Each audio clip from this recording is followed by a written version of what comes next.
I think the world falls into two subpopulations, one of which tends to overestimate their skills and one of which tends to underestimate their skills.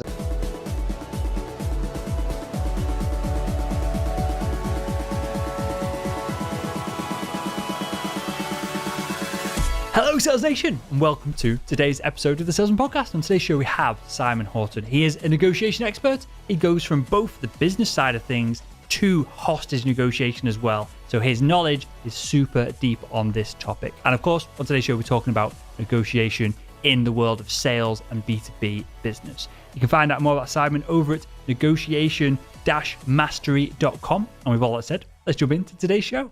Hi Simon, and welcome to the Salesman Podcast. Hi there, Will. Thank you very much for having me here. You are more than welcome, sir. I'm glad to have you on. Negotiation is one of my favorite topics to talk about on the show because there's lots of different angles, there's lots of different techniques and tactics and surface level things, and then it goes obviously a lot deeper into understanding. And you're the expert in this. You'll tell me more about it, but understanding from my perspective how to build rapport and all this kind of stuff. And that's I find all the psychology of that really fascinating. So before we dive into all the juicy, exciting stuff, I want to kind of set the tone for the show. And so most salespeople, we've done a couple of shows on this recently, overestimate the sales skills, whether it's ego, whatever it is, that doesn't really matter, but it's a fact that salespeople overestimate their sales skills. So do you feel, do you know, or do you find that most people overestimate or underestimate the negotiation skills, whether they're in sales or whether they're not? I agree with you on that. I think that most people, well, let's say, I think the world falls into two subpopulations, one of which tends to overestimate their skills and one of which tends to underestimate their skills. And I'll come back to that. But the overestimators, without doubt, by far, I'm always surprised by how many people, where negotiation is a core part of their job, whether we're talking about salespeople, whether we're talking about lawyers, whether we're talking about purchasing, whatever, it's a core part of their job, and yet they haven't done any form of training on it. How can they expect to be an expert if they haven't been trained on it? It's like thinking I'm going to be a fabulous tennis player after playing a few games at it or whatever, or I'm going to be brilliant at speaking French even though I've never been in any classes on it. Negotiation is a skill. There has been a lot of research into what makes successful negotiation. There has been best practice identified at what makes a good negotiator.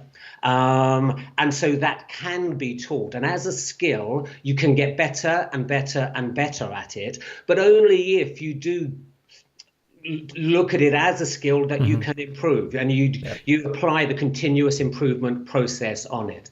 Now, going back to those people who overestimate and those people who underestimate, there are a lot of people who overestimate their skills. They think they're really, really good negotiators, but it's because they don't actually know what is best negotiation approach. And they often have the old school approach of negotiation in mind. They think they're really good negotiators. Why? Because they're tough and they can really squeeze the other guy and they never budge an inch, and that's what makes them good. Now, then you have these other people who underestimate how good they are at negotiating. Why? Because they think, again, that good negotiation is being tough, and they think they're not tough, and they think that they're nice, and they're perhaps too nice. And because you talked about building rapport, because these people are very good at building rapport and they're very nice, they think they're not a very good negotiator. So I often tell people, whatever they think their skills are at negotiation, they're probably wrong because they've got the wrong approach of what makes a good negotiator. Let me ask you this then. So self-awareness is a consistent theme throughout these shows, and it's probably a theme for myself as well as I have these conversations, because clearly I'm no expert in negotiation, even though I know a little bit about it from like prior conversations. How do we become self-aware whether we're good or not? Or is it, as you kind of alluded to then, is it as simple as if you've done training in it, you are a better negotiator than someone who hasn't done training in it? Is it as black and white as that? No, I wouldn't simplify it like that. Without doubt, there are some fantastic negotiators out there who have never gone through any training at all. And they've learned it on the job, often at high cost, made mistakes. And that's how they've learned never to make those mistakes again. That's how they've learned to become good negotiators. So it's not about have you done a training or not. On the other hand, those people who have become good like that, probably it's taken them a long time. And why not learn from their experience? Yep. And on the workshops, generally what has happened is that the material has come from modeling those people who are really good at negotiation. What is it that they do? Well, and then by going on that workshop, you can kind of fast track that learning experience. Okay, cool. So we'll come on to workshops and we'll come on to everything that you provide service-wise towards the end of the show, Simon. But for anyone who's listening now, what is the first step to becoming a good negotiator? And tell me if I'm right or wrong here, but I've got kind of like two thoughts that we can go down either path and they'll probably end up in the same place.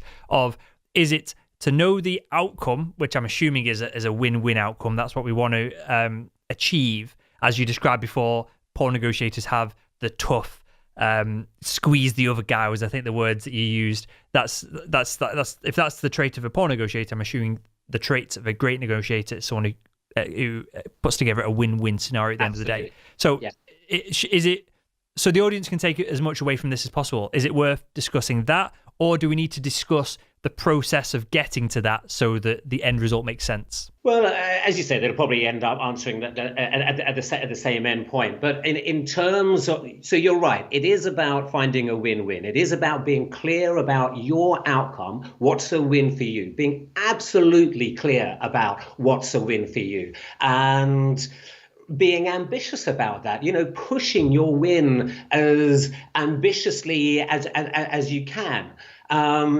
And the clearer you know what is a win and what isn't a win for you, the stronger and the more robust you can be around your position without being aggressive and without upsetting the other party if you actually say, sorry, I can't work under those terms or whatever, or I can't agree to that. Because you need to really be clear about what you can do and what you can't do, and still be profitable if we're talking about in a commercial negotiation. And many people, some of the very good commercial negotiators will do this by spreadsheet. They will have very, very clear breakdown of what it is exactly that they're wanting and the costs of this. And the other party says, oh, can you throw in this? And they'll go, let me see. And they go, chung, chung, chung, chung, chung. Mm-hmm. Yes, they can. Or chung, chung, chung, chung, chung. No, they can't. But the spreadsheet will give them the answer. So because they've broken it down to that degree of detail, it enables them to have confidence in, yes, I can, or no, I can't. So let me just stop here a second, because this is fascinating. And this is something that I have never done ever, and it seems like such a simple way to be able to, from the salesperson perspective, to be sat in front of the customer, and when they're trying to batter you on price, especially if they are a professional buyer, which when I was in medical device sales, I was selling to the end conversation was usually with procurement to professional buyers in the NHS, and they would do a very similar thing of, this is the budget we've got, although you know kind of the back of the mind that they can shift stuff around if they need to. So that's probably another conversation for later on in our conversation today, Simon. But sitting there as a salesperson with a spreadsheet saying, this is what we've got, this is the minimum margin that I'm allowed to work to, because I'm the bottom of the rung, I'm not management, I'm not C-suite, I can't pull any strings. Yeah. Is this something that should be utilized more? Because it seems like it just takes a lot of the faffing around and the mind games and the tricks and the wanting to be the tough guy or girl out of the conversation, when you can just say, this is what we're working from, like it or lump it. I think so. And it's not really in a like it or lump it kind of way, but in a open book kind of way. Let's trust each other on this. Let's work together on this. And, do bring in, because you can then kind of start negotiating. I mean, this kind of spreadsheet approach, open book approach, can lead in a couple of different ways. Firstly, you can start negotiating on scope, so rather than price. So they can say, you'll give them the breakdown and with a bottom line figure at the bottom of the right hand column, and they'll say, oh, that was more than we were expecting. If you didn't have that breakdown, you're into negotiation or on price. But if you've got that breakdown there in front of them, and they say, well, it's a little bit more than we expected, you can say, oh, okay, well, let's have a look where we can find some savings. But it's not around price. You're going to be reducing scope. You can say, well, we can remove this part of it, or we can put this to a junior member. A junior member can be doing this, or something like this. But you're negotiating around the scope rather than around your rate or your price or your margins. Then the other side of it also is, in terms of that open book and in terms of that degree of preparation, you know their figures and you ask them to put their figures into your spreadsheet. So you understand their business as well as they do. And when they're saying, oh, actually, you're a little bit more expensive than the guy next door, you can... but you're thinking, yeah, well, I might be on my upfront cost, but I know I'm going to save you money over a 3-year time period or whatever. If you've got their figures, you can put that into the spreadsheet and show to them instantly how it's going to be worth their while going with you, even though perhaps you are a little bit more expensive. And this is brilliant, because this is how I've always, without the spreadsheet, I've always done this. I've always had these open and honest conversations. And it's just how I guess I've been brought up. Perhaps there's probably other things at play that have led me down that route of just being very open and honest. This is the price. I can help you. I can adjust things either way, as you described. And I'm sure I could have done it a lot more strategically. We'll come on to that in a second, of where we should set our expectations and that side of things. But is this always the best way to go about it?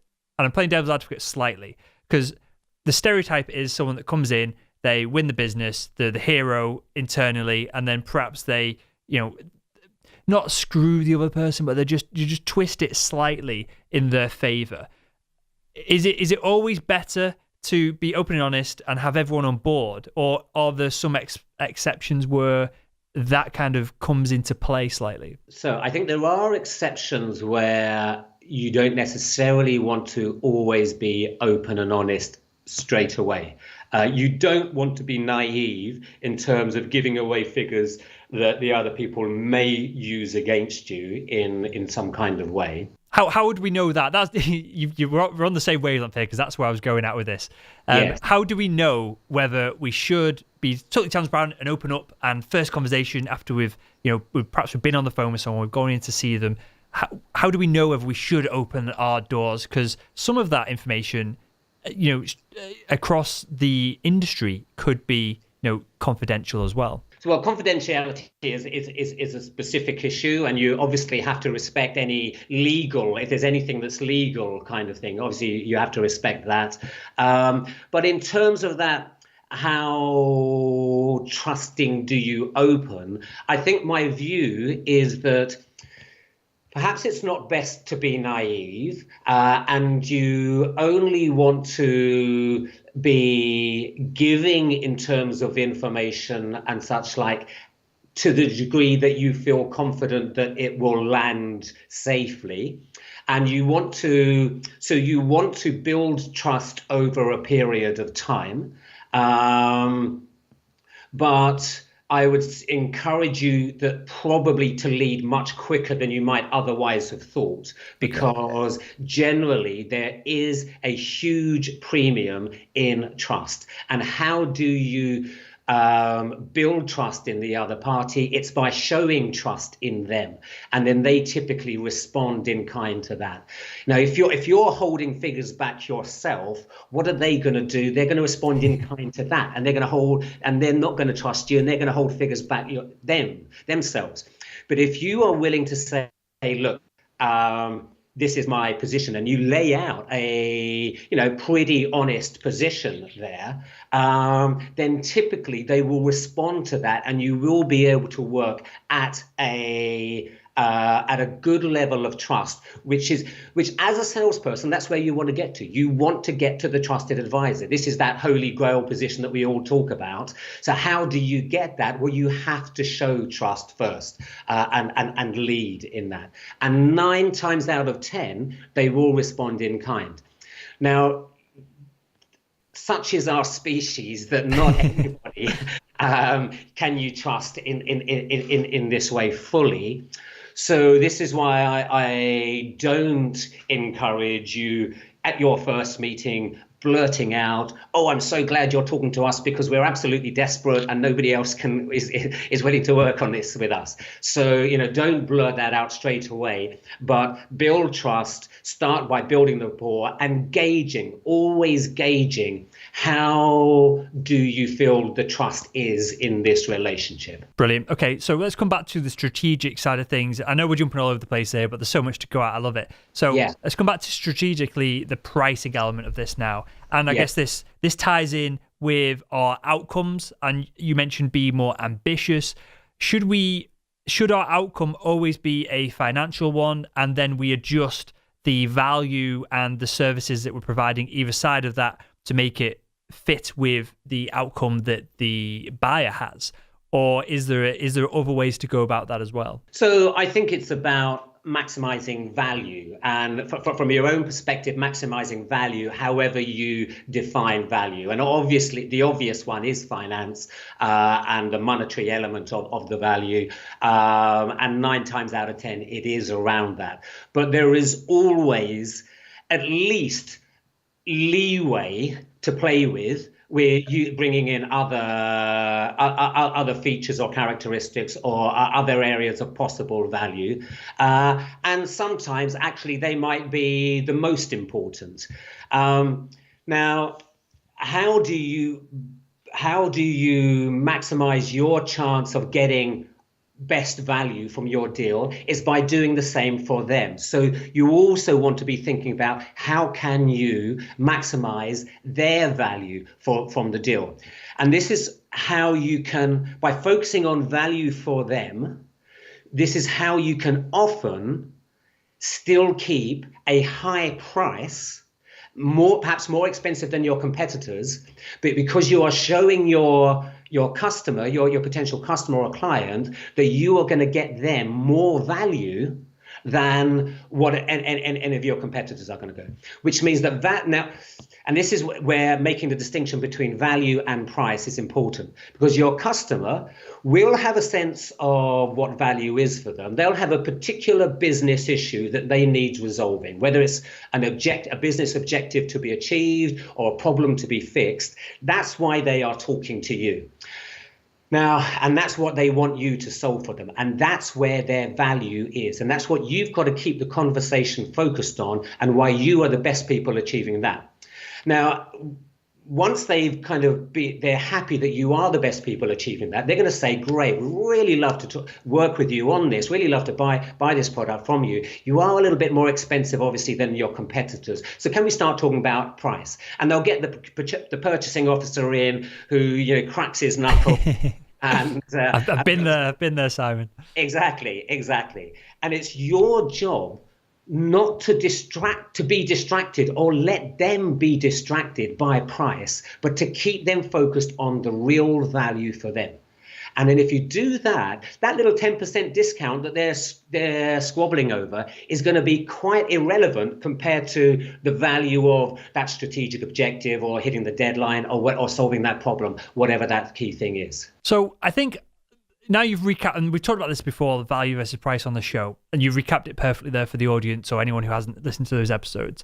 And I think as a sales professional, it's almost like a basic trait and understanding that you have to have that nailed before you can move on to anything else. Yes.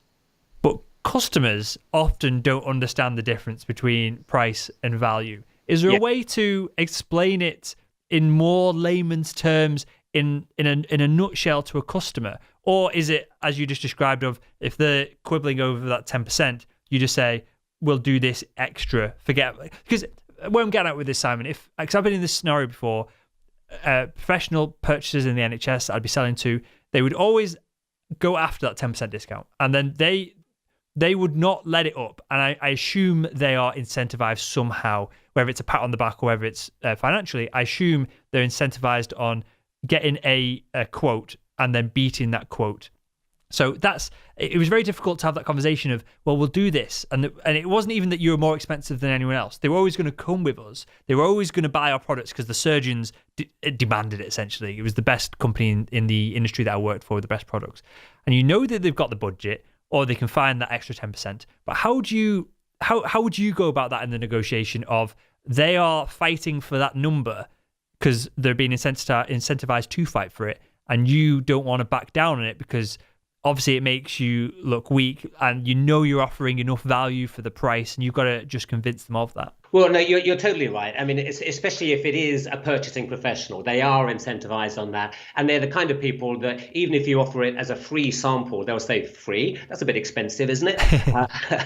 So it's just a knee-jerk reflex that they have that is what they'll do. So there are multiple things that you can do.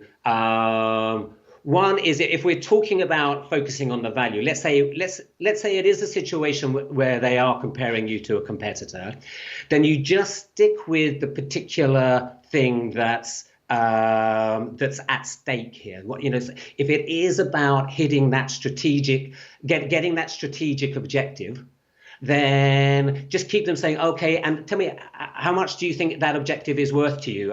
Why are you doing that? Well, it's going to get us into this market. Why do you want to get into that market? We see it an absolutely core market for in the next 5 years. How much do you think that market's going to be worth to you over the next 5 years? Well, we think 15 million. Okay, suddenly that couple of thousand is irrelevant. So that's one thing. Keep the focus on the core thing. Let's say it is the context that you're talking about, and they have decided they're going to work with you, but they're now putting the squeeze, and they're saying, yeah, give us 10%. There are many things you can do. One is just say no. In the politest, most diplomatic kind of way, obviously, as possible. But there are different in any negotiation, there are two different realities, one for either side of the table. And their reality is all of our customers give us 10% discount. It's the industry standard. And that's what they're going to lead with. And you don't have to buy into that reality. You can say, oh, yeah, no, that's really interesting. We actually work from a different business model. And our model is that we start off with a fair price and we never discount from that. And then when they go, oh, go on, you say no. And they say, oh, no, go on, please. And you say no. And they say, no, please, otherwise I'll burst into tears. And you just say no. And you kind of stay robust in your reality. And give them whatever reasons that might give credential and plausibility to why you don't. But ultimately, if you're pretty confident that they're going to buy your product, because absolutely it's known to be the best product on the market, well, then you don't have to give a discount. Let's say it's the situation where, as you say, they have got the professional purchaser who is incentivized. Their bonus is based on how much they save. Well, again, you can do different things. You can price that in. So you're going to be talking to somebody who is going to pretty much demand the 10% just for their face, kind of thing. They're going to see the thing is, you want them to be on your side. So they are going to have to go back to their office, showing the bruises and the blood they've spilled to fight for this thing. So to help them in that way. So by all means, add in 10% beforehand so that you can give that 5% discount. And then they can go back, hey, I've got this 5% discount, aren't I great? They get their bonus, they get their credibility within their organization, and you're happy as well. Plenty of other things that you can do. You can things like, so a very good one is to price on, and I think we alluded to this before, you price on scope, or you give them multiple options where the difference is around scope, kind of as opposed to rate. So studies have shown that if you give people 3 choices, they are more likely to buy than if there is only one choice. Yep. Plus, they are more likely to stand by that choice later on. They are less likely to dispute it because they own it more because they chose it. So what you do, and I'm sure you've come across this model before, but you give them 3 choices. Option A, max scope, max price. Option B, minimum scope, minimum price. Option C, somewhere in between. Now, the studies show again that they typically go for the option that is in between, the one in the middle. Great. So you know that's where they're likely to go. So you can position that and the other options accordingly. So you position option. If you think that they are veering towards max scope and max price, you put option C just below that. And then they're going to go for that. They are going to feel they have negotiated. They're going to feel they've got a discount, even though, they're paying less, but they're getting less scope accordingly. They can go back to their people and they can say, look what I've saved. I've got this off it, but they're getting less product or less service for it.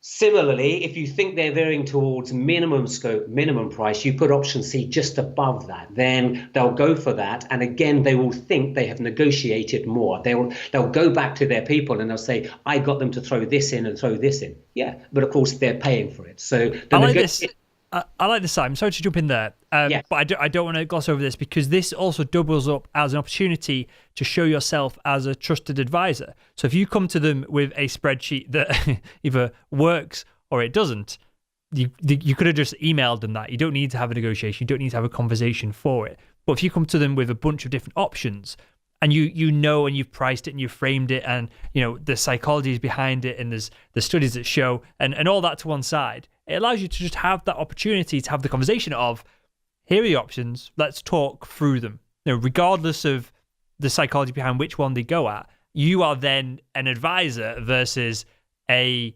messenger with an invoice kind of thing. Absolutely, yeah. And you mentioned something else then, but I don't want to gloss over as well, and that is just say no. This is something that I've always been pretty good at, and no reason why. Probably just I don't have a huge ego, but I'm confident in myself, and I'm happy to walk away. And I understand because I've seen the other end of this, where the salesperson, as soon as there's any hesitation, they jump in and be like, "We'll give you a discount. I'll speak to my manager and see what he can do." And I quite like the game as well of just leaving that pause, seeing what they say, seeing the response, seeing whether they come back quick or slow. It fascinates me, the engagement and interaction.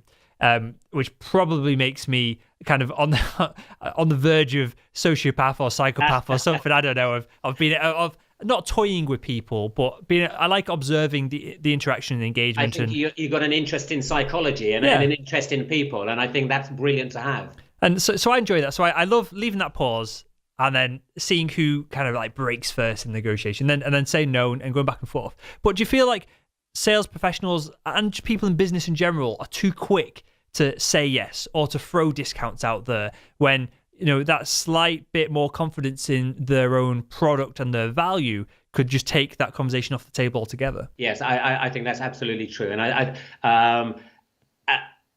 I think a lot, let's say there are a lot of people, and typically younger people, younger salespeople who are like that. And they just don't have enough confidence in their position. And in order to get that sale, they'll just say yes to any request for discount instantly just to grab that sale. Even if the sale is at a non-profitable basis, they will give that discount. And they should be more confident and robust in their no. Yeah. And how do we get over this hurdle then? Because I'm looking back when I first started medical device sales, I knew. So I understood the psychology, read books on it. So I knew that I had to give that pause, and that would the pause was the thing for me. That if I knew I sat there, bit my lip, had a smile on my face, and just smiled at the person opposite me, eventually 9 times out of 10, unless they were doing the same thing, obviously then you kind of like laugh it off because you both know the games you're both playing. But 9 times out of 10, they go, okay, well, if that's the price, then fine, and they give up on it straight away. And there's a whatever's going on behind the scenes in the subconscious and all the processing behind it. But I knew that if I bite my lip and I just focused on that pause, it would solve itself 9 times out of 10. Clearly, that isn't the best way to go about it. That's essentially just saying you've got a problem, just man up and get over it. Is there any other strategies to get over this lack of confidence, if we want to call it that, other than just saying man up? Yeah, I mean, I think in a way you're right. The only way to do it is practice it in the sales room and get it wrong until you get it right. In a way, that's the only way, and all of the other training, etc., will help. But you're still going to get it wrong until you get it right in the sales room. What can you do outside of the sales room to help in that respect? I would say kind of just practice. And practice with colleagues, practice by yourself. It is that whole kind of thing of preparation and mental preparation and preparing. For example, what are the questions they are likely to come back with? What are the difficult questions they're likely to come back with? What am I going to do when they ask for a discount? And just prepare that and practice saying no in the mirror at home, kind of thing. Or set up a table with your teddy bear on the other side of the table and saying no to the teddy bear or whatever. But better still, get work with a colleague or with your manager and kind of rehearse it and get them to play the tough purchasing officer. And then you practice and then get their feedback, and you keep practicing until you get better and better. Definitely. I love this. I talk about role playing all the time on the show because it's the most underutilized sales training tool that it's a bit awkward, especially if it's your sales manager that you're doing it with. It can be a bit awkward and a bit weird. And, obviously it takes confidence to stand up to your sales manager and all that kind of stuff and all the baggage that comes along with that. But it's so daft that most salespeople are willing to practice when there's money on the table versus practice and then put it into practice when there's money on the table. That blows my mind that most salespeople, for the sake of looking daft in front of their sales manager, who should be there to coach you, should be there to train you and support you, they would rather do it in front of a customer where they're potentially, as I described at the beginning of the show, they are gaining their experience and improving their skills on the job versus, as I said, with that sales manager. And just to wrap up here, Simon, something you touched on then, which I think is super important. I think it might be, from my past experience of when I've failed in negotiations, it's probably the reason why I failed, I've been looking back. And that is a lack of preparation before sitting down and meeting the person in that moment.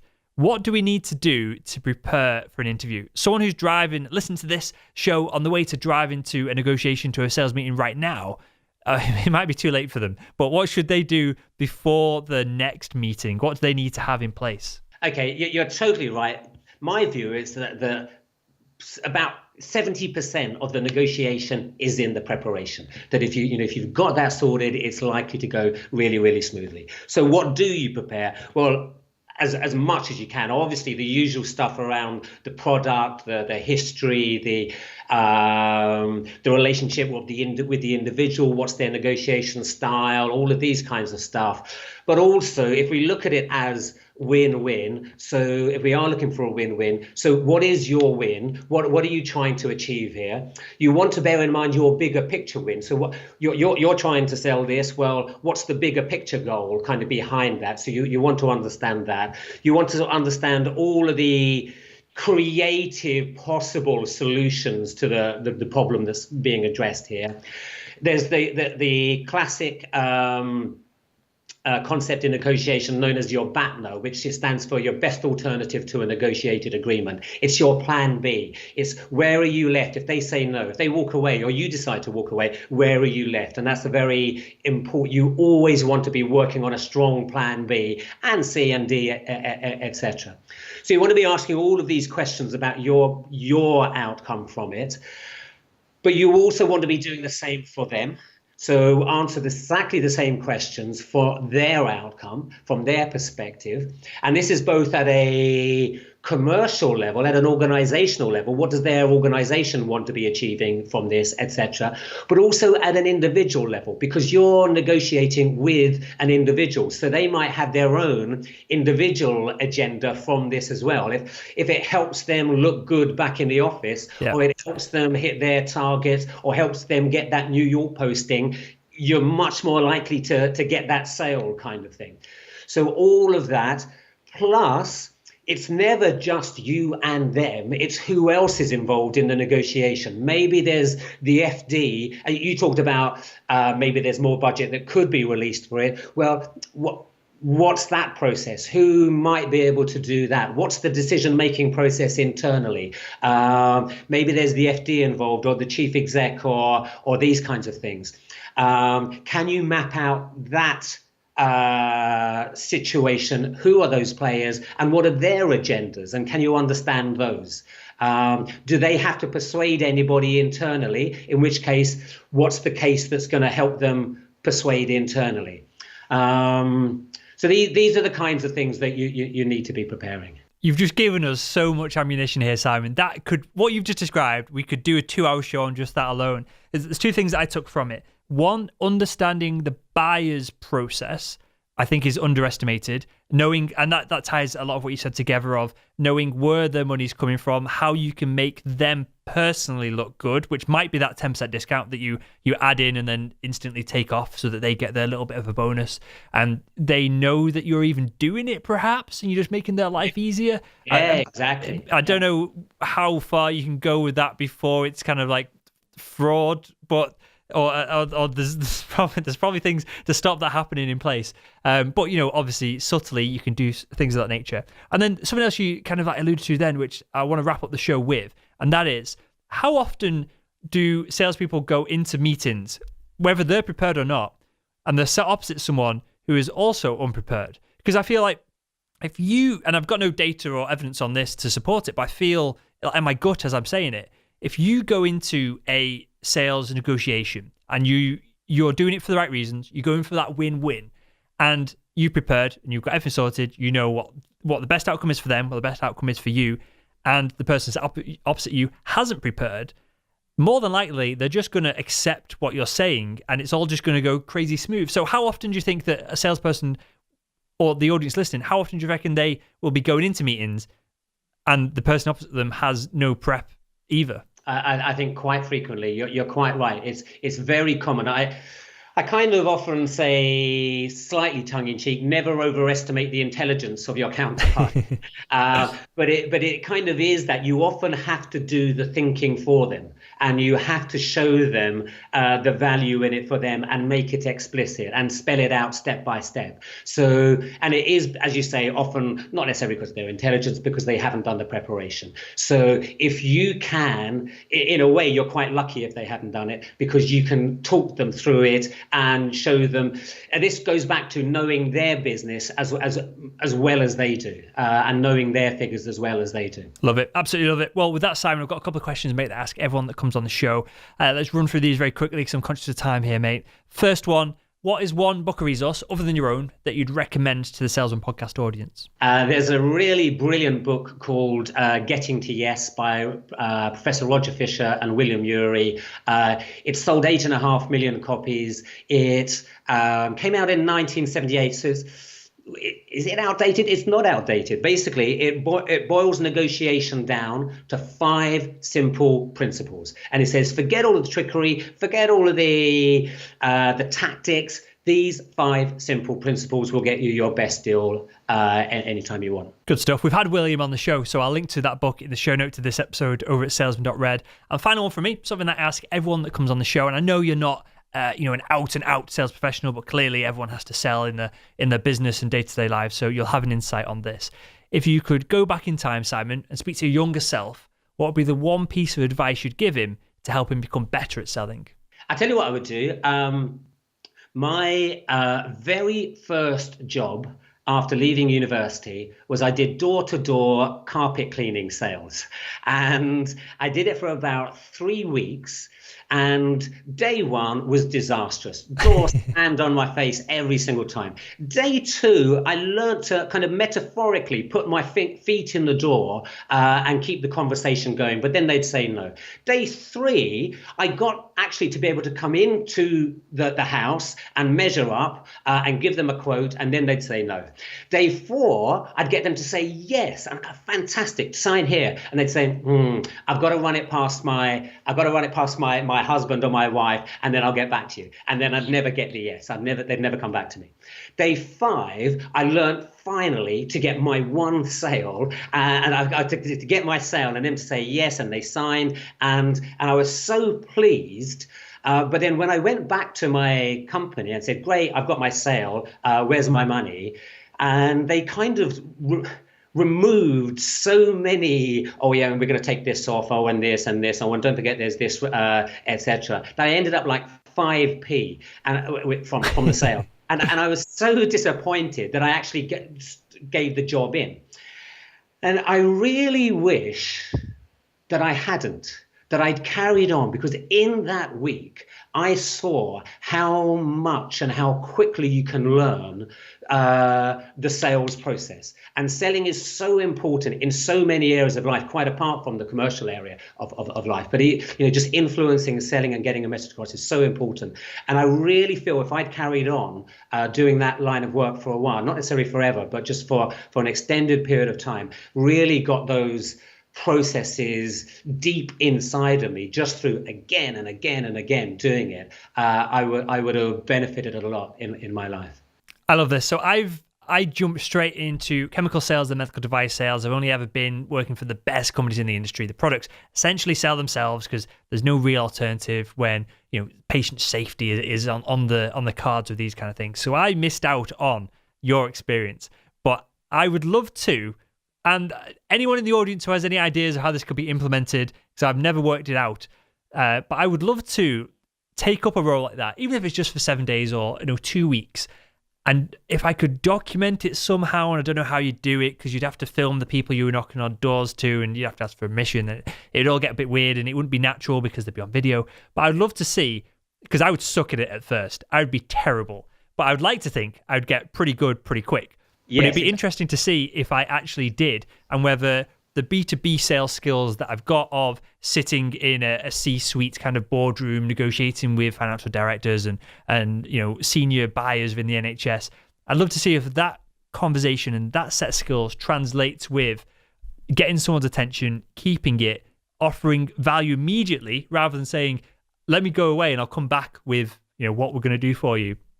I'd love to see if I was capable of it. And so, audience, Sales Nation, get back to me. Drop me an email if there's any ways you think this could be implemented, or if you work for a company that could have me in for a couple of weeks to experiment with some of this so I could document it. But I think that'd be amazing. So I think, Simon, you just through that short period, you're probably 6 months, 12 months ahead of anyone else who's doing it from an office. That door to door, I think, is just so valuable. So appreciate that answer, mate. And with that, for everyone who wants to know more about you and all the negotiation tips and tactics you've shared in this episode, where can we find out more about you and where can we get involved? So my website is negotiationmastery.com, and that's with a hyphen, so negotiation-mastery.com. Email me there, simon@negotiationmastery.com. I'm on Twitter as @the Simon Horton. Do get in contact. Love to have a chat about how I can help. Amazing. We'll link to all that in the show notes to this episode over at salesman.red. And with that, Simon, genuinely, as I said, we've had William Ury on, we've had a whole bunch of kind of people who've written books and the top of the people in this industry, and obviously I include yourself in that. But you've come out with so much extra stuff that I've never even comprehended, and I'm sure everyone who's watching on YouTube will be able to see my notes on this page, but there's so much more to got here that we'll have you back on in the future to dive into it a little bit more. And you've definitely got a different angle on a lot of this conversation than what everyone else who's come on the show previous. So I appreciate that, mate, and I want to thank you for joining us on the Salesman Podcast. Well, thank you very much for having me here, and being very happy to help. Did I mention that I've written a book, The Leader's Guide to Negotiation, published by the Financial Times? I can't remember whether we mentioned it or not. And you can get that on Amazon or any bookstore.